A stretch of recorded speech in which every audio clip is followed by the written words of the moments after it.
saudaraku, minggu yang lalu kita telah melihat bahwasanya Tuhan Yesus tidak berubah. Bahwasanya Tuhan itu ajaib adanya. Saudara, pekerjaannya ajaib, pelayanannya ajaib, kelahirannya ajaib, kematiannya ajaib, kebangkitannya dari kematian juga ajaib, kenaikannya ke surga juga ajaib, kedatangan yang kedua kali juga ajaib. Memang namanya ajaib, saudaraku. Dan dia belum berubah. Jadi kita boleh menerima mujizat Tuhan, tanda ajaib Tuhan di dalam hidup kita, saudaraku. Saudara, jangan batasi kuasa Tuhan. Lihatlah Tuhan Yesus yang tidak terbatas kuasanya. Lihatlah Tuhan Yesus yang baik itu, saudaraku. Yang sudah siap sedia mendengarkan doa kita dan menjawab doa kita, saudaraku. Apapun persoalan saudara, mudah-mudahan tidak ada. Tapi kalau ada pun, saudaraku, ada jawaban dari Tuhan. Amin. Boleh jadi berupa penyakit, saudaraku, ya, sudah lama saudara derita, dan dokter mengatakan ini sulit disembuhkan atau sama sekali tidak bisa disembuhkan. Jangan putus asa. Ada mujizat Tuhan. Amin, saudara. Ada mujizat Tuhan. Mujizat Tuhan bisa berlangsung kepada saudara, dalam saudara. Haleluya. Nah, saudara yang kasih dalam nama Yesus, puji Tuhan, saudara. Kita akan melihat lagi, saudaraku, yaitu mengenai Yosua. Minggu yang lalu juga kita melihat Yosua. Saudara, hari ini juga kita melihat mengenai Yosua. Minggu yang lalu, saudara, bagaimana Yosua mempersiapkan diri, saudara, untuk menerima mujizat Tuhan. Mereka menyeberangi sungai Yordan, dan sungai Yordan jadi kering, dan mereka menyeberang dalam kekeringan. Haleluya.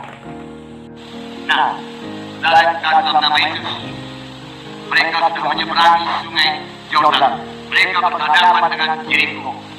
Yeriko sebenarnya sudah takut kepada orang Israel. Mereka melihat mujizat Tuhan yang telah terjadi kepada bangsa Israel. Mereka melihat bagaimana sungai Yordan dikeringkan Tuhan, dan bangsa itu menyeberang dalam kekeringan. Oleh sebab itu Yeriko menutup pintunya. Efek Yeriko inilah yang dikatakan oleh bangsa Israel waktu mereka mengintai pada pertama kalinya tingginya sampai ke langit. Dalam tentu saja tingginya tidak sampai ke langit, tapi memang benteng itu tinggi dan kuat. Benteng itu menurut gambar terdapat ada dua lapis.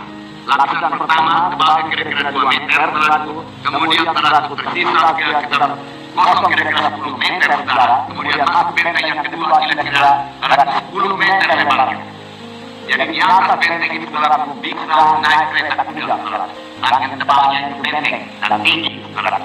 Memang, saudara, menurut pikiran manusia itu mustahil untuk dikalahkan. Benteng yang kuat, pintu gerbang yang kuat, roboh benteng yang satu, saudaraku, masih ada benteng yang kedua yang lebih kuat. Nah, kalau dirobohkan benteng yang pertama, musuh-musuh menyerang, saudaraku. Mereka berada, saudaraku, dalam satu posisi yang mudah untuk dikalahkan, karena mereka berada dalam jarak 10 meter dan jarak itu dengan mudah dilempar dengan batu saja. Mereka bisa mati, saudara. Saudara, mereka bisa dikalahkan. Nah, tetapi di sinilah saudaraku Yosua dan memberikan perintah. Perintah ini dia dapat daripada Tuhan, saudaraku. Tuhan berfirman, ketahuilah aku serahkan ke tanganmu Yeriko ini beserta rajanya dan pahlawan-pahlawannya. Nah, saudara, sekali lagi lihat, saudaraku, mereka belum memiliki Yeriko. Tetapi ini kalau terjemahan bahasa Inggrisnya, saudaraku, dikatakan, ketahuilah aku sudah menyerahkan Yeriko dalam tanganmu dengan rajanya dan pahlawan-pahlawannya yang akan berdasar. Aku sudah menyerahkan.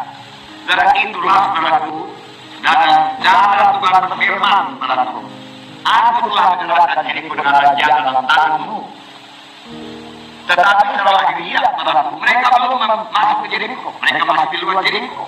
Pintu gerbang Yeriko terkunci. Dengan kuat, saudaraku, penjaga-penjaga berjaga di atas, saudaraku. Saudara-saudara sudah siap sedia untuk menyerang. Apa bangsa Israel menjawab? Tapi Tuhan berkata, aku telah menyerahkan Yeriko serta rajanya kepadamu. Saudara, inilah cara Tuhan bekerja. Inilah yang harus kita percaya kalau kita mau menerima mujizat Tuhan. Menurut akal pikiran kita, saudaraku, belum kita peroleh. Maka tidak masuk di atas pikiran manusia. Tuhan berfirman, aku telah menyerahkan Yeriko. Nyatanya mereka belum memiliki Yeriko. Nyatanya mereka masih di luar Yeriko. Nyatanya Yeriko masih berdiri dengan gagahnya. Tidak ada satu titik punya retak, tidak ada. Tapi Tuhan berfirman, aku telah menyerahkan Yeriko dalam tanganmu. Nah, saudara yang kasih dalam nama Yesus, inilah cara Tuhan memberkati umatnya.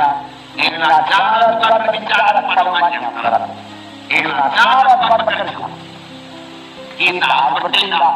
Kita punya iman. Dan dalam firman Tuhan yang lain demikian juga, saudara. Dalam perjanjian lama misalnya firman Tuhan berkata, oleh biru-biru Yesus kamu telah sembuh. Aku telah memberikan diriku. Aku telah menyembuhkan kau dalam berdoa. Padahal penyakit masih ada di situ. Kita masih merasa sakit. Kita merasa sakit. Tetapi apakah kita bergantung pada penglihatan badan kita, atau perasaan kita, atau firman Tuhan? Hilang. Karena letaknya kemenangan kita.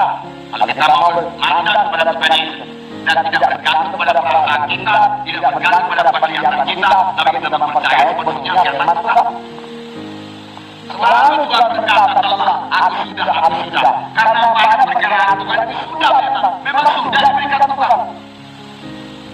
Dalam Galatia pasal 3, 13 dan 14 dikatakan, Kristus telah menebus kita dari kutuk Taurat dengan jalan dari kutuk karena kita. Sebab ada tertulis terkutuklah orang-orang yang digantung pada kayu salib.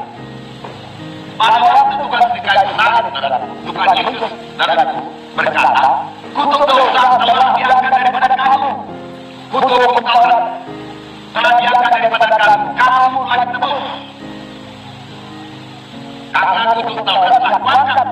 Sebab firman Tuhan berkata, kutuklah orang yang digantung pada kayu salib. Yesus Kristus telah membuat ini, supaya dalam Dia berkata sampai kepada bangsa-bangsa lain. Sehingga oleh iman mereka menerima manusia dan dijadikan hidup. Bukan hanya kutuk dosa telah diangkat, tetapi diganti Tuhan dengan berkat